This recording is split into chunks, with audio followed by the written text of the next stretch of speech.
Prepare to be unsettled. Sometimes the deepest scars aren't visible on the skin, but etched into the walls of our homes and the memories we inherit. Ponnu Elizabeth Mathew's bold debut novel, The Remnants of Rebellion, refuses to shy away from these invisible wounds. The book, published by Aleph Book Company on July 5, 2025, is already stirring intense conversations among literary circles for its blend of family trauma, political unrest, and the intricacies of identity. But here's where it gets controversial. The narrative fearlessly challenges our assumptions about caste, faith, and generational legacy in transforming post-colonial India. Mathew, recognized for her multifaceted career as a journalist, artist, and one-time newscaster, draws deeply from her roots in Kerala's Syrian Christian community and her academic grounding in mass communication and Christian studies. This combination infuses her storytelling with both journalistic accuracy and a rare empathetic insight. For readers, this means encountering a narrative that is both richly detailed and emotionally gripping, offering a window into a community rarely explored in mainstream Indian fiction. Set amid the lush, mysterious rubber plantations of Kerala, the story centers on Aleyamma, a young artist who is not only mourning personal losses, but also bearing the burden of inherited history. When she takes ownership of her grandfather Eesho's old colonial bungalow in the hilltop village of Puthalore, she soon discovers that the echoes of the past are far from silent.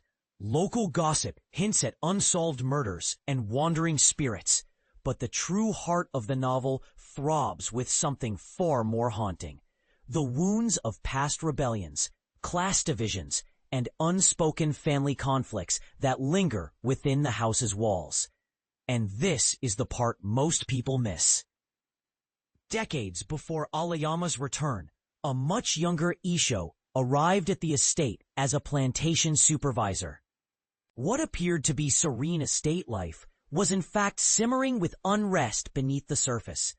The workers, inspired by the rising Naxalbari movement, a real-life emblem of revolutionary change in 1960s India, began to organize and resist, turning the estate into a microcosm of the turbulent political and social transformations shaping the country. Eesho's personal trials, set against this backdrop, unravel in ways that leave lasting repercussions for generations to come.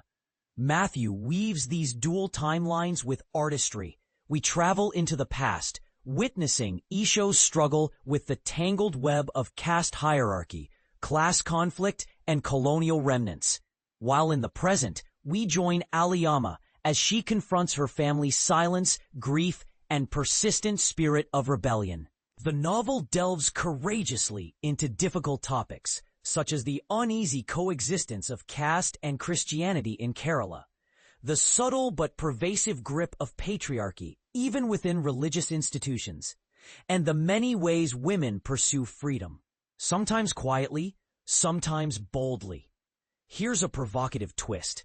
The novel isn't mere fiction.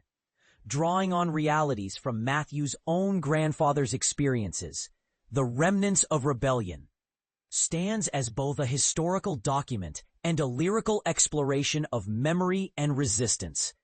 Its unique perspective spotlights not just grand social uprisings, but private wars, those waged within families or even within ourselves. So what does true rebellion look like? Is it the dramatic clash of ideology and class, or the quieter, sometimes invisible revolutions that shape generations? Is Mathew's portrayal of caste and faith too critical or not critical enough? We want to hear your thoughts. Do you see yourself or your community echoed in these stories? Or does the novel challenge your understanding of Kerala's past and present? Drop your agree or disagree take in the comments. Because as Mathew's debut shows, the remnants of rebellion aren't just historical artifacts. They're living, breathing arguments, waiting for us to claim them as our own.